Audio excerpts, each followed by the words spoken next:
ചില പേഷ്യൻസ് ഒക്കെ വന്നു കഴിഞ്ഞാൽ പറയാറുണ്ട് ഗ്യാസ് തലയിലൊക്കെ കയറുന്നു, തലകറക്കം വരുന്നു, അസ്വസ്ഥത ഉണ്ടാകുന്നു എന്നൊക്കെ. ഈ ലക്ഷണങ്ങൾക്കൊക്കെ ഒരു കാരണം മാത്രമാണോ ഉള്ളത്? പല കാരണങ്ങളുണ്ട്. അതിൽ ഏറ്റവും പ്രധാനപ്പെട്ട 2 കാരണങ്ങളെക്കുറിച്ചാണ് ഇന്ന് നമ്മൾ ചർച്ച ചെയ്യുന്നത്. എങ്ങനെയാണ് ശരീരത്തിനകത്തുള്ള ആസിഡ് കുറയുന്നത്? ഇത്തരത്തിൽ ഹൈപ്പോ ആസിഡിറ്റി അല്ലെങ്കിൽ ആസിഡ് ശരീരത്തിൽ കുറഞ്ഞവരെ എങ്ങനെ പെട്ടെന്ന് മനസ്സിലാക്കാം? ഇത്തരത്തിൽ ഹൈപ്പോ ആസിഡിറ്റി ആണെങ്കിൽ എങ്ങനെയാണ് അതിനെ മറികടക്കാൻ വേണ്ടി കഴിയുക?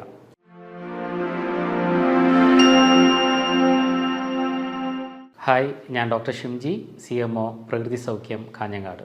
ഗ്യാസ് ട്രബിൾ അനുഭവിക്കാത്ത ആരാണുള്ളത്? നമ്മുടെ ദൈനംദിന പ്രവർത്തനത്തെ ഏറ്റവും കൂടുതൽ ബാധിക്കുന്ന പ്രധാനപ്പെട്ട ഒരു ബുദ്ധിമുട്ടാണ് ഗ്യാസ് ട്രബിൾ, അല്ലെങ്കിൽ നെഞ്ചെരിച്ചൽ, അല്ലെങ്കിൽ ബ്ലോട്ടിംഗ്, വയറ് നിറയുക തുടങ്ങിയ പ്രശ്നങ്ങളൊക്കെ.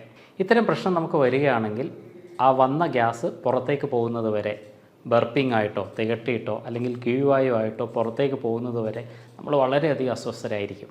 ചില പേഷ്യൻസ് ഒക്കെ വന്നു കഴിഞ്ഞാൽ പറയാറുണ്ട് ഗ്യാസ് തലയിലൊക്കെ കയറുന്നു, തലകറക്കം വരുന്നു, അസ്വസ്ഥത ഉണ്ടാകുന്നു എന്നൊക്കെ. മറ്റു ചിലർക്ക് ഹൃദയത്തിലേക്കാണ് ഗ്യാസ് കയറുന്നത് എന്നൊക്കെ പറയാറുണ്ട്.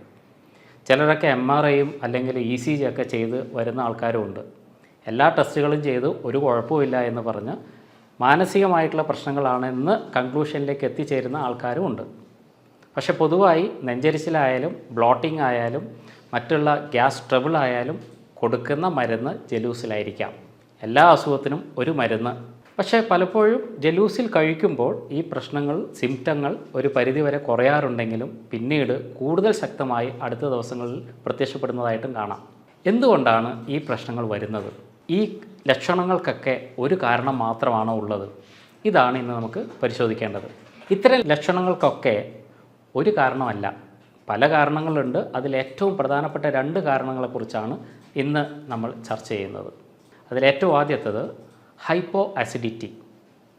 എന്ത് പ്രശ്നം വന്നാലും നമ്മൾ പറയുക ആസിഡ് കൂടി, ആസിഡിറ്റി ഉണ്ട് എന്നാണ്. പക്ഷേ പല ലക്ഷണങ്ങളും ഒരു പക്ഷേ ശരീരത്തിനകത്തുള്ള ആസിഡിൻ്റെ അളവ് കുറയുന്നത് കൊണ്ടായിരിക്കാം. എങ്ങനെയാണ് ശരീരത്തിനകത്തുള്ള ആസിഡ് കുറയുന്നത്? നമ്മുടെ ശരീരത്തിൽ ആസിഡ് ഉണ്ടാക്കുന്നത് പെറൈറ്റൽ സെൽസ് എന്ന് പറയുന്ന സെല്ലിലാണ്.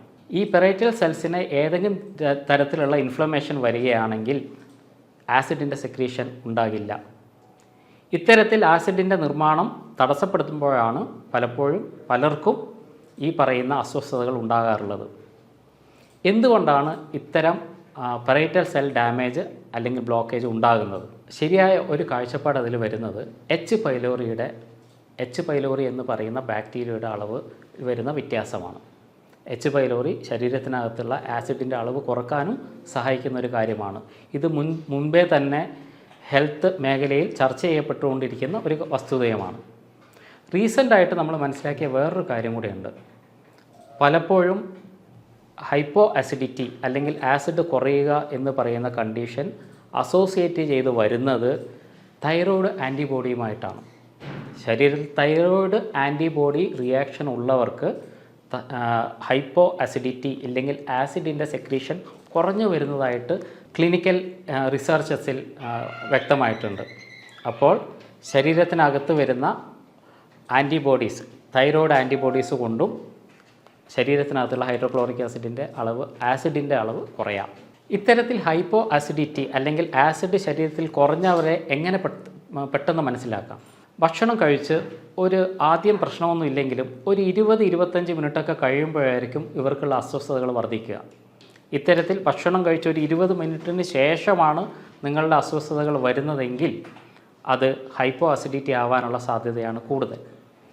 നമുക്കെങ്ങനെ ഹൈപ്പർ ആസിഡിറ്റി ആണോ അല്ലെങ്കിൽ ആസിഡ് കൂടിയത് കൊണ്ടാണോ അല്ലെങ്കിൽ ആസിഡ് കുറഞ്ഞത് കൊണ്ടാണോ പ്രശ്നം ഉണ്ടാകുന്നതെന്ന് മനസ്സിലാക്കുന്നത്? എന്താണ് അതിൻ്റെ ടെസ്റ്റ്? ബേക്കിംഗ് സോഡ ടെസ്റ്റ് ചെയ്യുക വഴി നിങ്ങൾക്കുള്ളത് ഹൈപ്പോ ആസിഡിറ്റി ആണോ എന്ന് നിങ്ങൾക്ക് തിരിച്ചറിയാം. ഇതിൽ ചെയ്യേണ്ടത് 1/4 ടീസ്പൂൺ ബേക്കിംഗ് സോഡ എടുക്കുക. 100 ml വെള്ളത്തിലേക്ക് ഇത് മിക്സ് ചെയ്യുക. അത് കലക്കി കുടിച്ചതിന് ശേഷം സ്റ്റോപ്പ് വാച്ച് ഓൺ ചെയ്യുക.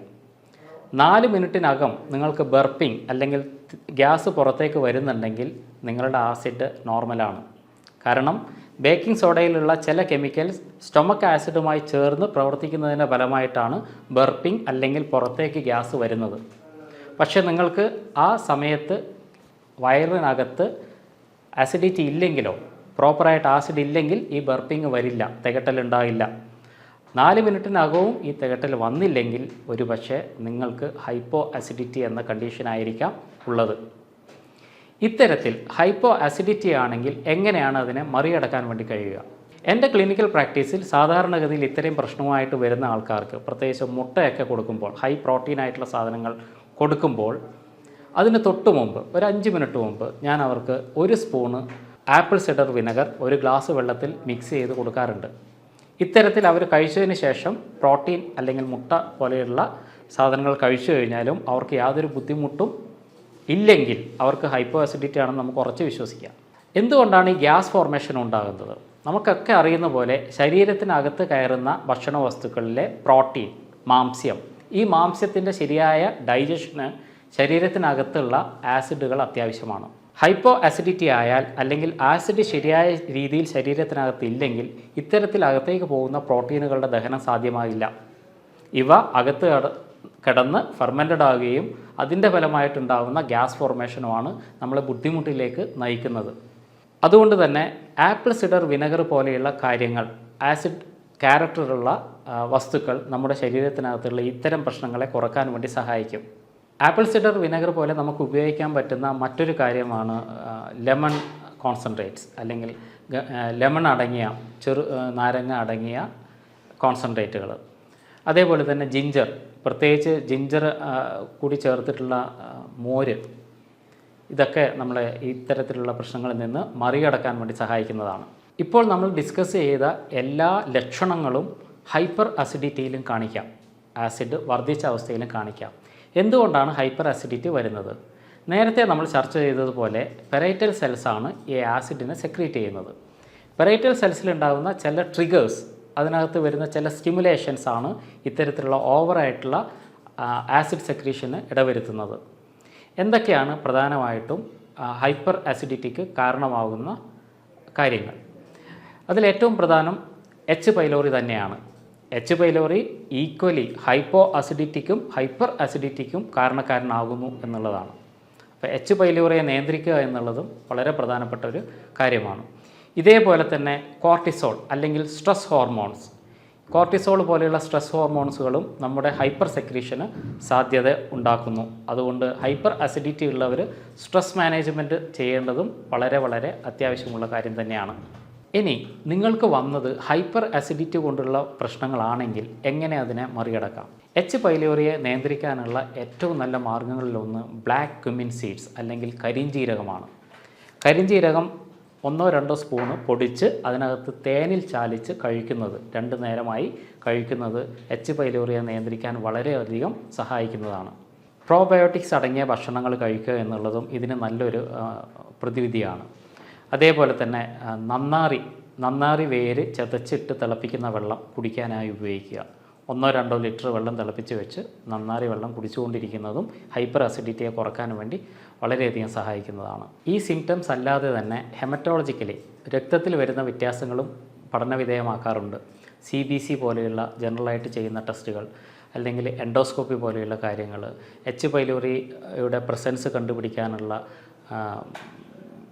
എക്സാമിനേഷൻസ്, ഇതെല്ലാം കൂടിച്ചേർന്ന് കൃത്യമായ രീതിയിലുള്ള ഒരു ഡയഗ്നോസിസിൽ എത്തിച്ചേർന്ന് എന്ത് അസുഖമാണോ നിങ്ങൾക്കുള്ളത്, എവിടെയാണോ അത് ബാധിച്ചിട്ടുള്ളത്, അതിനനുസരിച്ച രീതിയിലേക്കുള്ള ചിട്ടകളും ക്രമീകരണങ്ങളും ഭക്ഷണ രീതിയിലായാലും ജീവിതചര്യയിലായാലും നടത്തുക എന്നുള്ളതാണ് ഏറ്റവും പ്രധാനമായി നമ്മൾ ചെയ്യേണ്ടിയിരിക്കുന്നത്.